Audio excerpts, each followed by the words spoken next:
Hi dears, welcome back to my channel Jyothi's lifestyle. ಒಂದೇ ಒಂದು ತೆಂಗಿನಕಾಯಿಂದ 4 ಐಟಮ್ಗಳನ್ನು ಯಾವ ರೀತಿ ಮಾಡೋದು ಅಂತ ನೋಡೋಣ. ಇದು ಯಾವುದೇ ಒಂದು ರೆಸಿಪಿ ಅಲ್ಲ, ಇದು ತುಂಬಾ ಯೂಸ್ ಆಗುವಂಥ ಒಂದು ವಿಡಿಯೋ ಅಂತಲೇ ಹೇಳ್ಬೋದು.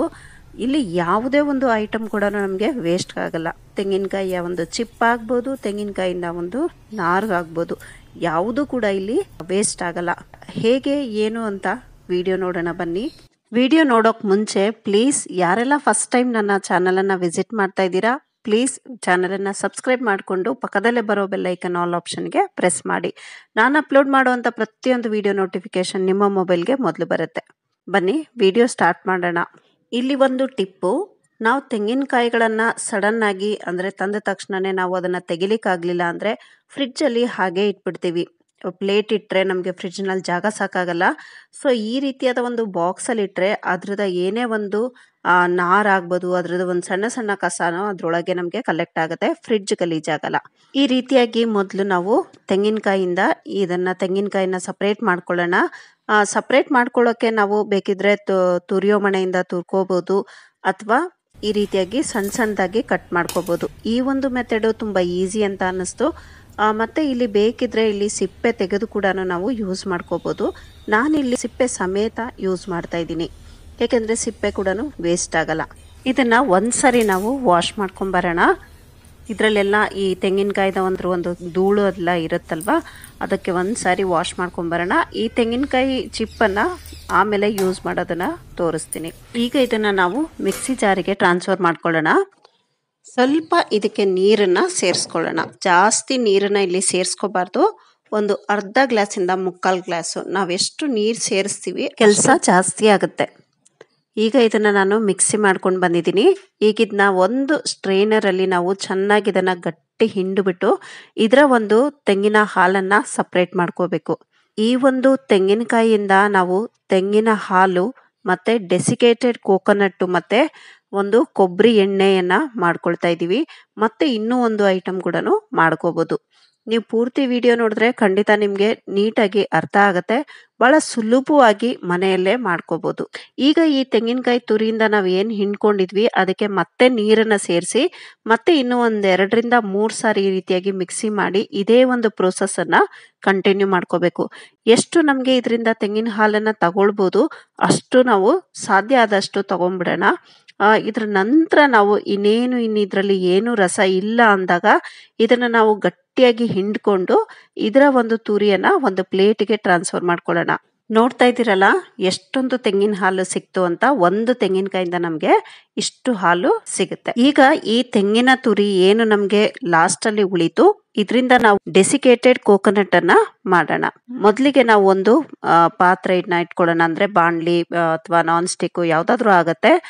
ಇದನ್ನ ಒಂದು ಕಡಿಮೆ ಉರಿ ಅಂದ್ರೆ ಲೋ ಫ್ಲೇಮ್ ನಲ್ಲಿ ಚೆನ್ನಾಗಿ ಫ್ರೈ ಮಾಡ್ಕೊಳ್ಳೋಣ. ಅಂದ್ರೆ ಇದು ಕಲರ್ ಚೇಂಜ್ ಆಗಬಾರ್ದು, ಆದ್ರೆ ಇದರ ಒಂದು ತೇವಾಂಶ ನಮ್ಗೆ ನಿಲ್ಲಾಗಬೇಕು. ಅಂದ್ರೆ ಇದರ ಒಂದು ತೇವಾಂಶ ಏನಿರುತ್ತೆ ಅದು ಹೋಗ್ಬೇಕು. ಅಲ್ಲಿವರೆಗೂ ನಾವು ಬಿಸಿ ಮಾಡ್ಕೊಳ್ಳೋಣ. ಇದು ನಮ್ಗೆ ಕಲರ್ ಚೇಂಜ್ ಆಗ್ಬಿಟ್ರೆ ಚಂದ ಬರಲ್ಲ. ಇದು ಕಲರ್ ಚೇಂಜ್ ಆಗದೇ ಇರೋ ಹಾಗೇನೆ ನಾವು ಇದನ್ನ ಬಿಸಿ ಮಾಡ್ಕೋಬೇಕು. ಈಗ ಇದು ಆಗಿದೆ. ಇದನ್ನ ನಾನು ಒಂದು ಪ್ಲೇಟಿಗೆ ಟ್ರಾನ್ಸ್ಫರ್ ಮಾಡ್ಕೊಂಡಿದ್ದೀನಿ. ನೋಡ್ತಾ ಇದ್ದೀರಲ್ಲ, ಒಂದು ಪ್ಲೇಟ್ ಆಗುವಷ್ಟು ನಮ್ಗೆ ಡೆಸಿಕೇಟೆಡ್ ಕೋಕೋನಟ್ ಸಿಕ್ಕಿದೆ. ಬನ್ನಿ ಅಷ್ಟ್ರಲ್ಲಿ ನಾವು ಈ ತೆಂಗಿನ ಸಿಪ್ಪೆಯನ್ನ ನಾವೆಲ್ಲ ಸಪರೇಟ್ ಮಾಡ್ಕೊಳ್ಳೋಣ. ಈ ನಾರು ಏನಿರುತ್ತೆ ಈ ನಾರನ್ನೆಲ್ಲ ಸಪರೇಟ್ ಮಾಡ್ಕೊಂಡು ಈ ನಾರಿಂದನೂ ಕೂಡ ಒಂದು ಯೂಸ್ಫುಲ್ ವಸ್ತುವನ್ನ ಮಾಡ್ಕೊಳ್ಳೋಣ. ಈ ಒಂದು ಸಿಪ್ಪೆಯನ್ನ ಕೂಡ ನಾವು ಒಂದ್ ಸ್ವಲ್ಪ ಬಿಸಿ ಮಾಡ್ಕೊಂಡ್ರೆ ಸ್ವಲ್ಪ ಕ್ರಿಸ್ಪಿನೆಸ್ ಇರುತ್ತೆ. ಇಲ್ಲ ಬಿಸಿಲಲ್ಲಿ ಚೆನ್ನಾಗಿ ಒಣಗಿಸ್ಕೊಳ್ಬೇಕು, ಇಲ್ಲ ಅಂದ್ರೆ ಇದು ನೀಟಾಗಿ ಪುಡಿ ಆಗಲ್ಲ. ಇದಕ್ಕೆ ಒಂದು 7ರಿಂದ 8 ನಾನು ಕರ್ಪೂರವನ್ನ ಹಾಕೊಂಡಿದ್ದೀನಿ. ಮತ್ತೆ ನಾವು ದೇವ್ರ ಮನೆಯಲ್ಲಿ ಏನ್ ಯೂಸ್ ಮಾಡ್ತೀವಿ ಹೂಗಳನ್ನೆಲ್ಲ ಅದನ್ನ ಕೂಡ ಒಣಗಿಸ್ಬಿಟ್ಟು ಇದಕ್ಕೆ ಹಾಕೋಬಹುದು.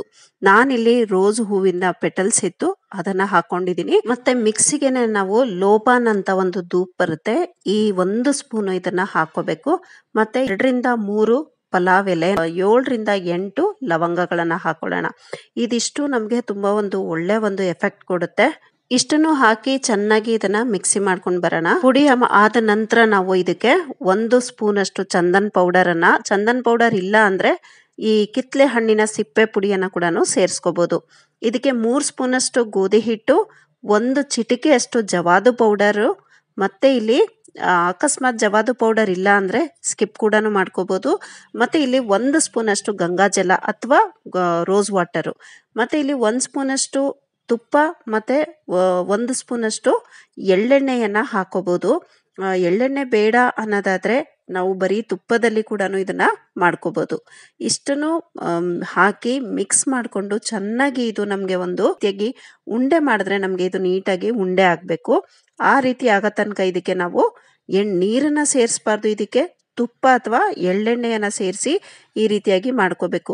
ಇನ್ನೂ ಚೆನ್ನಾಗಿ ನುಣ್ಣಗೆ ಮಾಡ್ಕೋಬೋದಿತ್ತು, ಆದರೆ ಇಲ್ಲಿ ನಾನು ತೆಂಗಿನಕಾಯಿ ಈ ನಾರೇನಿದೆ ಅಷ್ಟು ನೀಟಾಗಿ ನನಗೆ ಮಿಕ್ಸಿ ಆಗಿಲ್ಲ. ಸೊ ಚೆನ್ನಾಗಿ ನುಣ್ಣಗೆ ಮಾಡಿಕೊಂಡ್ರೂ ಪರವಾಗಿಲ್ಲ, ಅಥವಾ ಹೀಗೆ ಇದ್ರೂ ತೊಂದರೆ ಇಲ್ಲ. ನೋಡಲಿಕ್ಕೆ ತುಂಬ ಚೆನ್ನಾಗಿರುತ್ತೆ ತುಂಬ ನುಣ್ಣಗೆ ಮಾಡ್ಕೊಂಡಿದ್ರೆ. ಹಾಗಾಗಿ ಈ ನಾರು ಏನಿರುತ್ತೆ ಇದನ್ನ ಚೆನ್ನಾಗಿ ನಾವು ಬಿಸಿ ಮಾಡ್ಕೋಬೇಕು, ಇಲ್ಲ ಬಿಸಿಲಲ್ಲಿ ಒಣಗಿಸ್ಕೋಬೇಕು. ಆಗ ನೀಟಾಗಿ ನಮಗೆ ಪುಡಿ ಆಗುತ್ತೆ. ಈ ರೀತಿಯಾಗಿ ಧೂಪದ ರೀತಿಯಲ್ಲಿ ನಾವು ಏನು ನಮ್ಮ ಹತ್ರ ರೆಡಿ ಕೋನ್ ಇದ್ದಿದ್ರೆ ಅದ್ರಲ್ಲಿ ಕೂಡ ಮಾಡ್ಕೋಬೋದು, ಇಲ್ಲ ಕೈಯಲ್ಲಿ ಇದೇ ರೀತಿಯನ್ನೇ ಕೋನಿನ ಶೇಪನ್ನು ಕೊಟ್ಟು ಎಲ್ಲವನ್ನು ಮಾಡ್ಕೋಬೋದು. ಇದಿಷ್ಟನ್ನು ನಾವು ಕೋನಿನ ರೀತಿಯಲ್ಲಿ ಮಾಡಿಕೊಂಡು ಇದನ್ನ ಸ್ವಲ್ಪ ಒಂದು 3 ರಿಂದ 4 ಅವರು ಫ್ಯಾನ್ ಕೆಳಗಡೆ ಒಣಗಿಸ್ಕೋಬೋದು, ಇಲ್ಲ ನಮ್ಮ ಮನೆ ಹತ್ರ ಬಿಸಿಲಿತ್ತು ಅಂದರೆ ಬಿಸಿಲಲ್ಲಿ ಕೂಡ ಒಣಗಿಸ್ಕೋಬೋದು. ಇದಕ್ಕೆ ನಾವು ಪಲಾವ್ ಎಲೆ, ಲವಂಗ, ಕರ್ಪೂರ, ಜವಾದು ಪೌಡರು, ಚಂದನ್ನು ಮತ್ತು ಈ ಲೋಬಾನು ಇದೆಲ್ಲಾನು ಹಾಕಿರೋದ್ರಿಂದ ಇದರ ಒಂದು ಸುವಾಸನೆ ಕೂಡ ತುಂಬಾ ಚೆನ್ನಾಗಿದೆ. ಹೊರಗಡೆಯಿಂದ ದೇವ್ರ ಪೂಜೆಗೆ ತಗೋಬರಕ್ಕಿಂತ ಈ ರೀತಿಯಾಗಿ ಮನೆಯಲ್ಲೇ ನಾವು ಧೂಪದ ಸ್ಟಿಕ್ ಅನ್ನ ಮಾಡ್ಕೋಬಹುದು. ಈ ರೀತಿಯಾಗಿ ನಾರು ಉಳ್ಕೊಂಡಿತ್ತು, ಇದನ್ನು ನಾವು ವೇಸ್ಟ್ ಮಾಡ್ದಲೆ ಈ ಸೊಳ್ಳೆಗೆ ಈ ನೊಣಗಳೆಲ್ಲ ಬರ್ದೇ ಇರೋ ಹಾಗೆ ಇದರಲ್ಲಿ ನಾವು DIY ಕೂಡ ಮಾಡ್ಕೋಬಹುದು. ತೆಂಗಿನ ಹಾಲನ್ನ ನಾವು 6 ಗಂಟೆ ಫ್ರಿಡ್ಜ್ ನಲ್ಲಿ ಇಟ್ಟಿದ್ವಿ ಅಲ್ವಾ, ಈಗ ನೋಡ್ತಾ ಇದ್ದೀರಲ್ಲ ಈ ರೀತಿಯಾಗಿ ಇದು ಆಗಿರುತ್ತೆ. ಈ ಮೇಲ್ಗಡೆ ನಮಗೆ ತೆಂಗಿನ ಒಂದು ಗಟ್ಟಿ ಅಂಶ ಏನಿದೆ ಅದು ಮೇಲೆ ಇರುತ್ತೆ, ನೀರೆಲ್ಲ ನಮಗೆ ಕೆಳಗಡೆ ಉಳ್ಕೊಂಡಿರುತ್ತೆ. ನೀಟಾಗಿ ಮೇಲ್ಗಡೆ ಅಂಶವನ್ನ ಮಾತ್ರನೇ ನಾವು ಪಾತ್ರೆಗೆ ಟ್ರಾನ್ಸ್ಫರ್ ಮಾಡ್ಕೊಳ್ಳೋಣ. ಈ ತೆಂಗಿನ ಹಾಲು ಏನು ಉಳ್ಕೊಂಡಿದೆ ಇದರಿಂದ ನಾವು ಗ್ರೇವಿ ಮಾಡ್ಕೊಳ್ಬೋದು, ನಾವು ಯಾವುದೇ ಒಂದು ಗ್ರೇವಿ ಆಗ್ಬೋದು, ಸಾಂಬಾರ್ ಆಗ್ಬೋದು, ಅದಕ್ಕೆ ಉಪಯೋಗಿಸ್ಕೋಬಹುದು. ಈಗ ಈ ತೆಂಗಿನ ಗಟ್ಟಿ ಏನಿತ್ತು ಅದನ್ನ ಪಾತ್ರೆಗೆ ಹಾಕೊಂಡು ಮೊದಲಿಗೆ ಫ್ಲೇಮ್ ಸ್ವಲ್ಪ ಜೋರಿರ್ಲಿ, ಇದು ಕರಗಿದ ನಂತರ ನಾವು ಫ್ಲೇಮ್ ಅನ್ನ ಕಮ್ಮಿ ಮಾಡ್ಕೋಬೇಕು. ಕಮ್ಮಿ ಮಾಡ್ಕೊಂಡು ಇದನ್ನ ಮಿಕ್ಸ್ ಮಾಡ್ಕೋತಾ ಇರೋಣ. ನಾವು ಈ ಧೂಪ್ ಸ್ಟಿಕ್ ಏನು ಮಾಡಿದ್ವಿ ಇದು ನೀಟಾಗಿ ನನಗೆ ಡ್ರೈ ಆಗಿದೆ, ನೋಡ್ತಾ ಇದ್ದೀರಲ್ಲ. ಇದನ್ನ ದೇವರ ಪೂಜೆಗೆ ಕೂಡ ನಾವು ಉಪಯೋಗಿಸ್ಬೋದು, ಅಥವಾ ನಾವು ಸಂಜೆ ಟೈಮ್ನಲ್ಲಿ ಈ ಸೊಳ್ಳೆ ಮತ್ತೆ ನೊಣಗಳೆಲ್ಲ ಏನು ಬರ್ತಾ ಇರುತ್ತೆ ಅದನ್ನ ಅವಾಯ್ಡ್ ಮಾಡಲಿಕ್ಕೂ ಕೂಡ ಇಟ್ಕೋಬಹುದು. ಇದರಿಂದ ನಮಗೆ ನೆಗೆಟಿವ್ ಎನರ್ಜಿ ಕೂಡ ಕಮ್ಮಿ ಆಗುತ್ತೆ. ನೆಗೆಟಿವ್ ಎನರ್ಜಿ ಕಮ್ಮಿ ಆಗಿ ಮನೇಲಿ ಒಂದು ರೀತಿಯ ಸುವಾಸನೆ ಪರಿಮಳ ಕೂಡಿರುತ್ತೆ. ನೋಡ್ತಾ ಇದ್ದೀರಲ್ಲ ನೀಟಾಗಿ ಇದು ಒಂದು ಅರ್ಧ ಗಂಟೆ ನಾನು ಇದು ಲೋ ಫ್ಲೇಮ್ ನಲ್ಲಿ ಬಿಟ್ಟಿದ್ದೆ. ಸುತ್ತ ನಮ್ಗೆ ನೀಟಾಗಿ ಎಣ್ಣೆ ಬಿಟ್ಕೊಳ್ತಿದೆ, ಗಟ್ಟಿಯಾಗಿರುವಂತ ಅಂಶ ಒಂದ್ ಸೈಡ್ ಆಗ್ತಿದೆ, ಎಣ್ಣೆ ಸಪರೇಟ್ ಆಗ್ತಿದೆ. ಈ ಎಣ್ಣೆ ಎಲ್ಲ ಸಪರೇಟ್ ಆಗಿ ಫುಲ್ ಬೊಬಲ್ಸ್ ನೊರೆ ಬಂದಾಗ ನಾವು ಆಫ್ ಮಾಡ್ಕೋಬೇಕು. ಎಣ್ಣೆ ಏನಾದ್ರೂ ಕಲರ್ ಜಾಸ್ತಿ ಬೇಕು, ನಮ್ಗೆ ವೈಟ್ ಬೇಡ ಅನ್ನೋದಾದ್ರೆ ಇನ್ನು ಚೆನ್ನಾಗಿ ಕಾಯಿಸ್ಕೊಂಡಾಗ ನಮ್ಗೆ ಈ ಕೊಬ್ಬರಿ ಉಳ್ದಿರೋಂಥದ್ದು ಏನಿಲ್ಲಿ ಪಾತ್ರೆಯಲ್ಲಿದೆ ಅದ್ರ ಕಲರ್ ಚೇಂಜ್ ಆದಾಗ ನಮ್ಗೆ ಎಣ್ಣೆ ಕಲರ್ ಕೂಡ ಚೇಂಜ್ ಆಗುತ್ತೆ. ಬೆಳ್ಳಗೆ ಬೇಕು ನಮ್ಗೆ ಮಾರ್ಕೆಟಲ್ಲಿ ಹೇಗೆ ಸಿಗುತ್ತೆ ಅನ್ನೋದಾದ್ರೆ ಇದನ್ನ ನಾವು ಇಷ್ಟು ಬಿಸಿ ಮಾಡ್ಕೊಂಡ್ರೆ ಸಾಕು, ಯಾಕಂದ್ರೆ ಕಲರ್ ಚೇಂಜ್ ಆಗ್ಲಿಕ್ಕೆ ನಾನು ಬಿಟ್ಟಿಲ್ಲ. ಇಷ್ಟು ಮಾಡ್ಕೊಂಡ್ರೆ ನಮ್ಗೆ ಕೊಬ್ಬರಿ ಎಣ್ಣೆ ಸೇಮ್ ನಮ್ಗೆ ಮಾರ್ಕೆಟಲ್ಲಿ ಹೇಗೆ ಸಿಗುತ್ತೆ ಅದೇ ರೀತಿ ಮನೆಯಲ್ಲೇ ತಯಾರಾಗುತ್ತೆ.